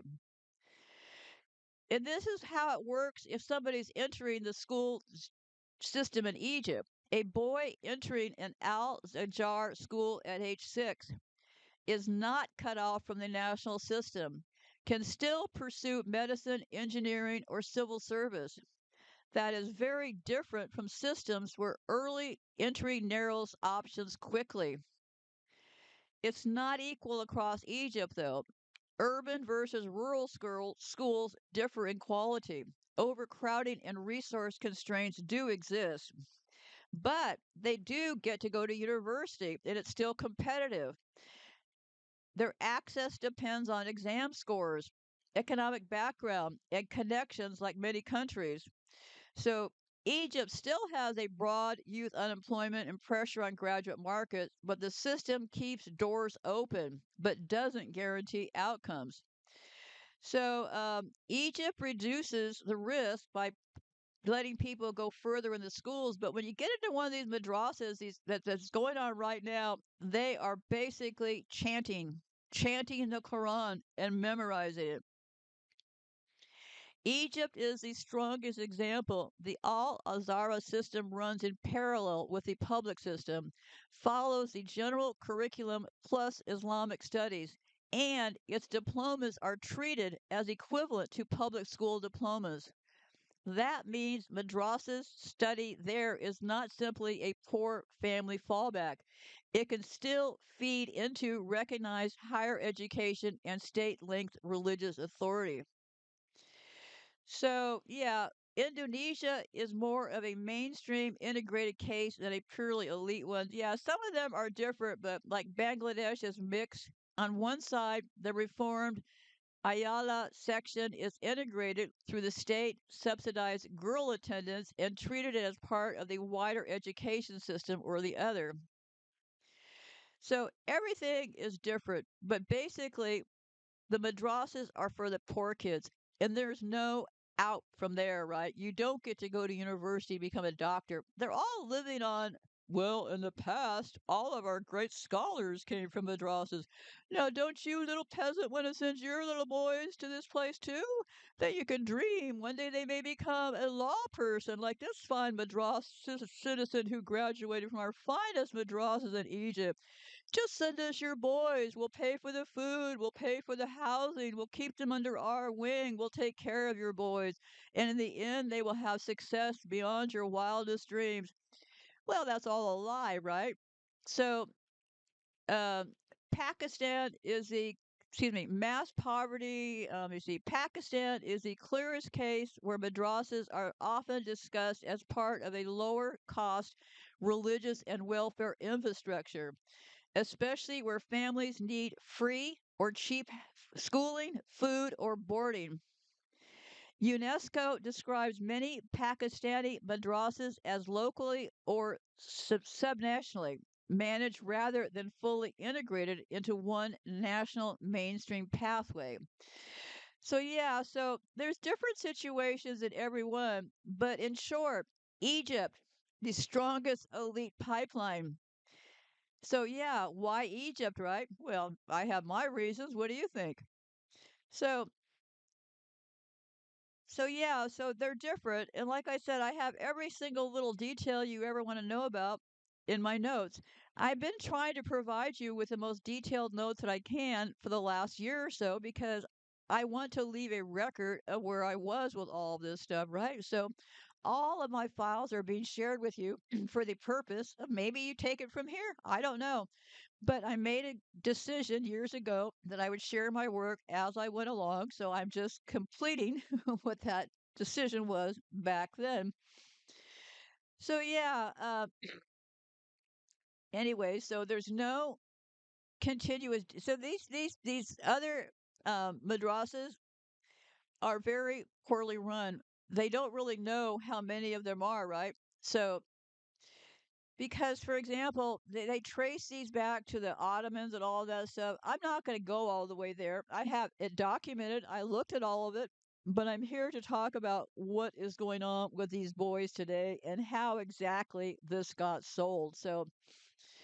So they've been starting to get some estimates. Let me see, modern era.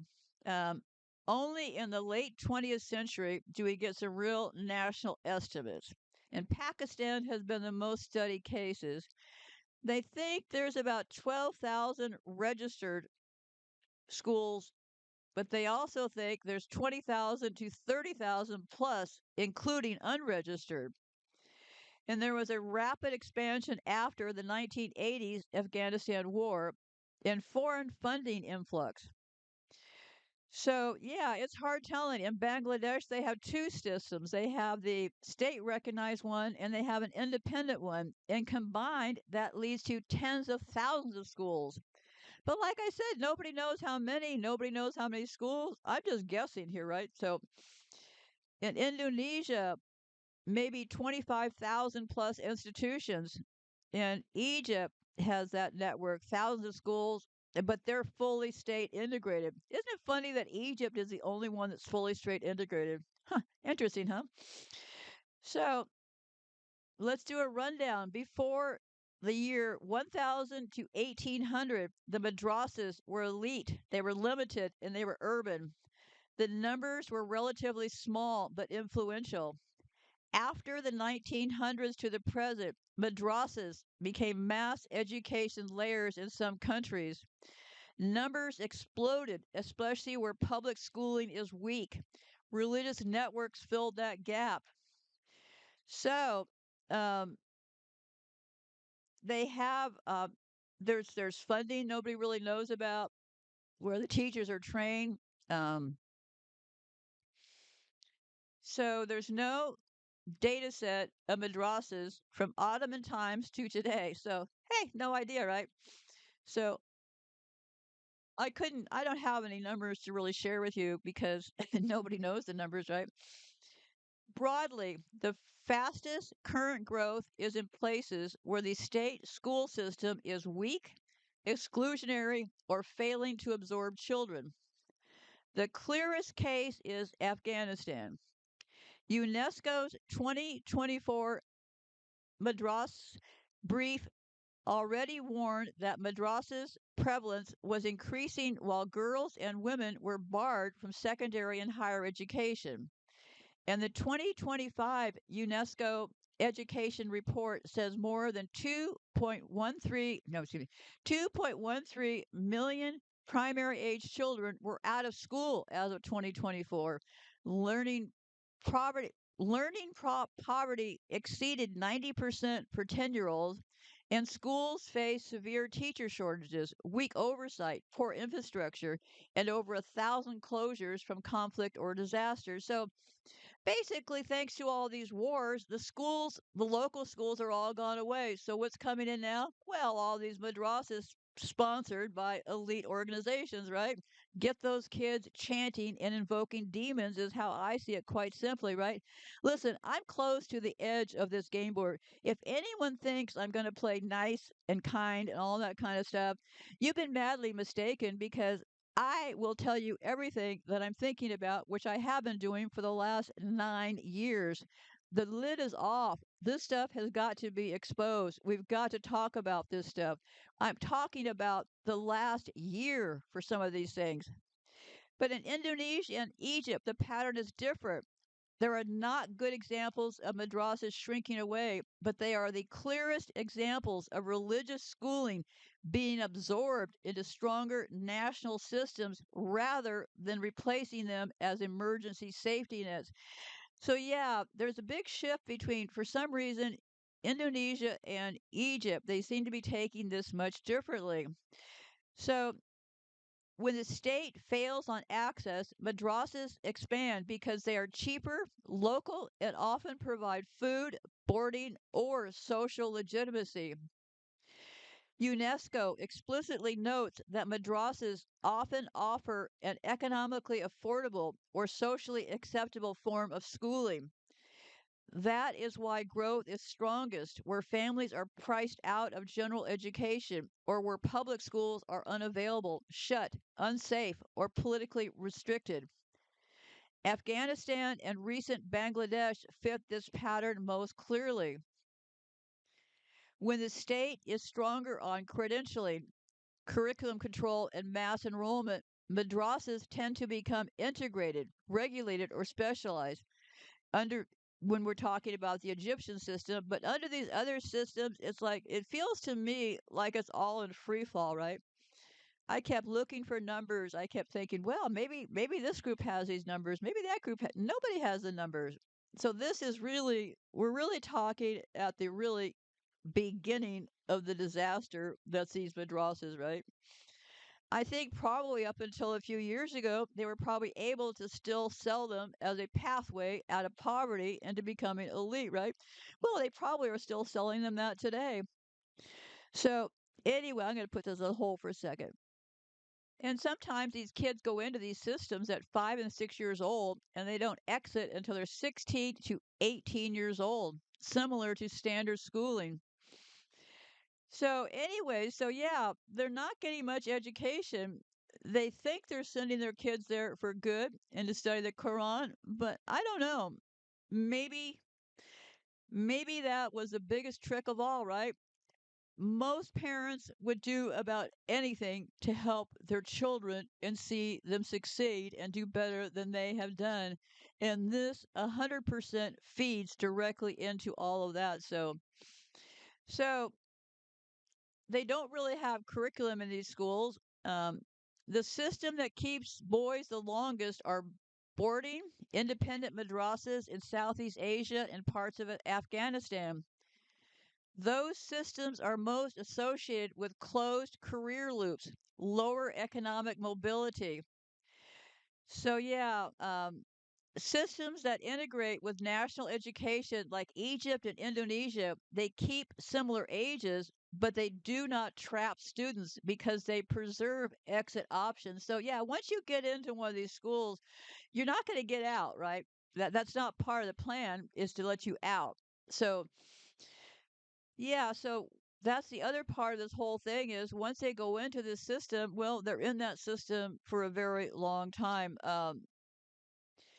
Let me see. For example, in Afghanistan, the estimated transition from madrasas to anything else is very low, minimal. S- Severe constraints on the formal education system, limited university access overall, madrasas often substituting for general education. So, yeah, sitting and chanting and bobbing your head is now the new education system, right? Learning the Quran is more important than probably math or other things to the people teaching this stuff, right? So anyway, um, some hybrid systems like Indonesia and parts of Bangladesh, they have moderate transition rates, maybe 20% or more, but that depends on the school quality and the state alignment. And I think if you would stop and think about it, you would understand that if your whole day or 10 hours of your day is taken up by chanting and memorizing the Quran, not much time for anything else, right? So I guess the good news is they get to all learn how to read, but that would be about it because memorizing things and repeating things you memorize really isn't the same thing as being educated to a large degree, right? So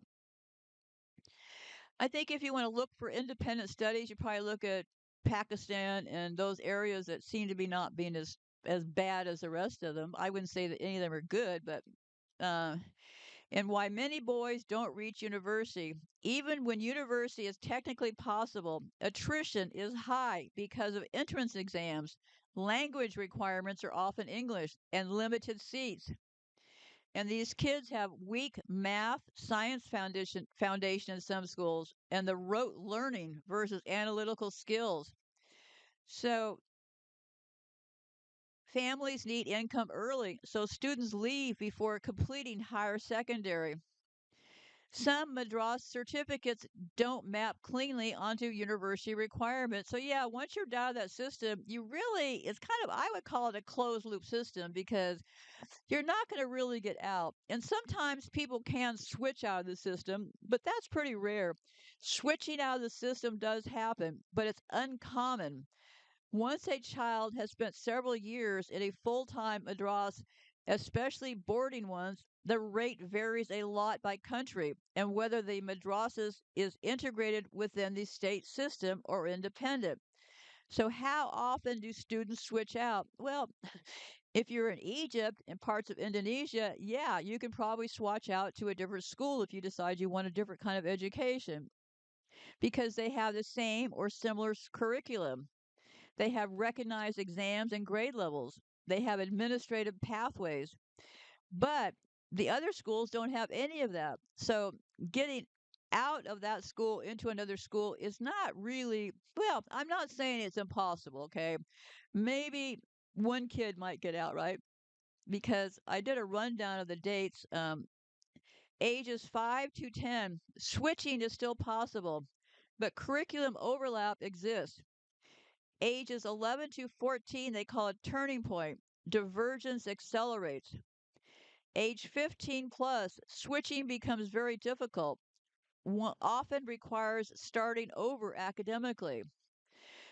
And those are the barriers because the madrasas focus on memorization and classical texts. The mainstream school requires math, science, and language proficiency.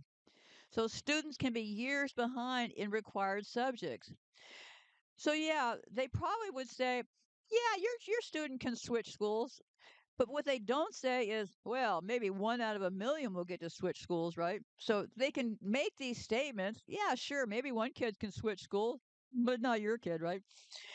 So anyway, so yeah, I would say that once your kid is in this school, if you're a poor person, there's no the route out is very slim, is how I would phrase it. Okay. The longer a child remains in a non integrated madrasa, the more the cost of switching compounds academically, economically, and sociably. So they said that governments do try to use madrasas as a low cost education layer, but the record shows something more complicated. So, at least 5 to 10 plus countries have attempted some form of madrasa bridge or integration programs, including Pakistan, Bangladesh, India, Indonesia, Egypt, and Nigeria. And Afghan has tried it, Central Asia's tried it. It's been a major global development focus, but it's not working, right? Because they don't have the math, science, or English when they get there in the first place. So, Pakistan reforms aim to modernize 35,000 plus madrasas with secular subjects. Well, yeah, planning to do things is a lot different than actually doing them, right? So basically, due to money, these poor kids get shoveled through these madrasas. The parents obviously think that it's to help the kids out, right? And why else would they do it? The kids go away, they get raped, beaten, forced to beg, and all that stuff. They end up with a education of knowing how to chant, invoke demons, and memorize the Quran, right?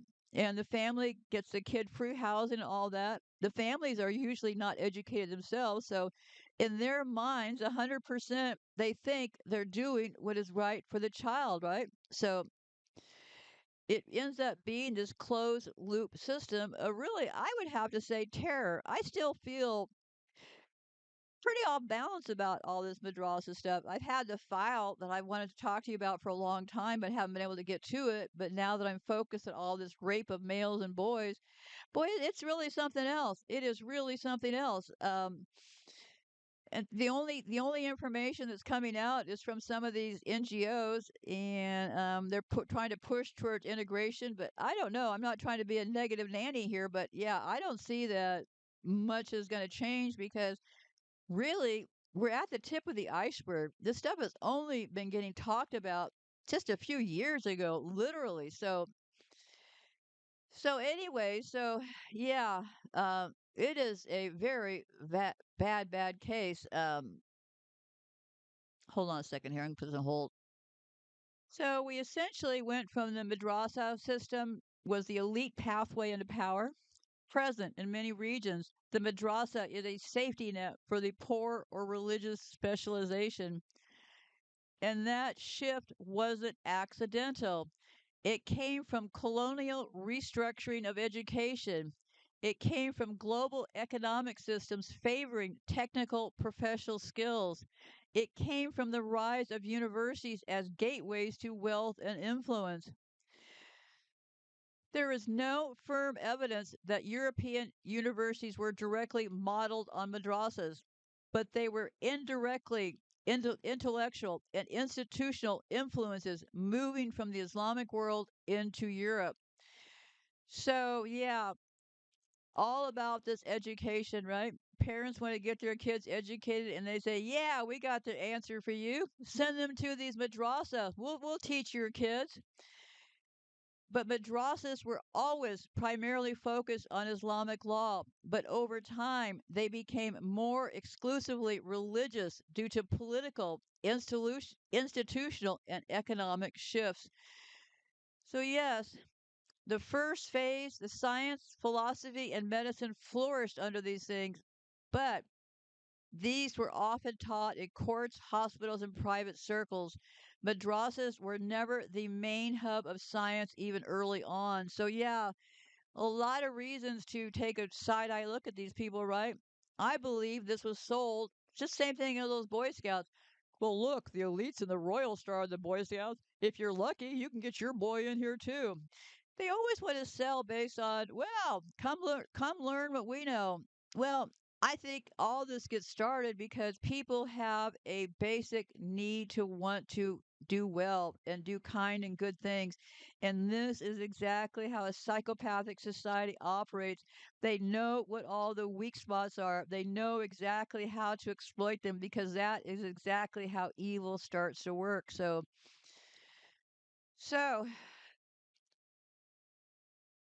here's a quote I want to read you. The teachers are so eager to hand out violent corporal punishments with such gusto that sexual abuse is often considered the lesser and more preferable punishment by students.